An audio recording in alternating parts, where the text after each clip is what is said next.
name's Andrew Blyth from Body and Spine Solutions.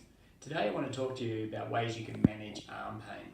Now for a lot of us, we relate having arm pain to having done a workout like using shears or playing sport like tennis or golf even, and getting different types of pain around the elbow or wrist. But in everyday life, often we see this sort of soreness come about from simple activities like using a mouse. What we forget is that actually every time we use our hand, we use the muscles that run up to this part of the forearm.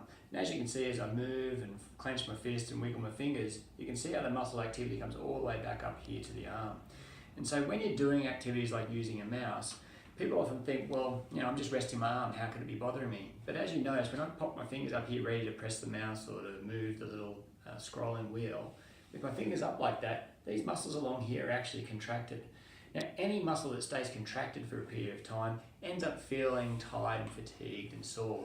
Now, if you think about that, muscles that contract, they can't get the blood flow into them, they can't get the oxygen into them that well either. It's just like when you're carrying something really heavy, you can use it for a while, then all of a sudden you start getting tired and fatigued, and next thing you know, you go, right, that's it, I'm done.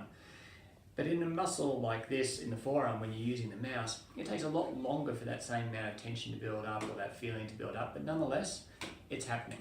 So if you are someone who suffers from this sort of pain through the arm here, one of the easiest solutions is actually just to make sure that you use your arm, move it around in different ways, get the blood pumping through there, and try to remember not to hold your arm in this one static position, even though you know you're about to use it any moment. It's good just to even rest the hand, let it hang over the edge of the table for short periods, or even stretch it. Now, stretching is one of the most common things you see people try to do in their forearm. One of the best ways that we've come across is simply grabbing the hand as if you're tipping a can out, and then let your fingers come up back towards your elbow.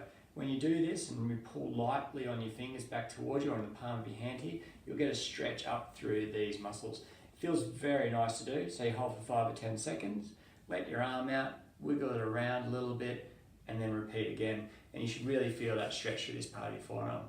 So let's try that out and see how you feel. Thanks.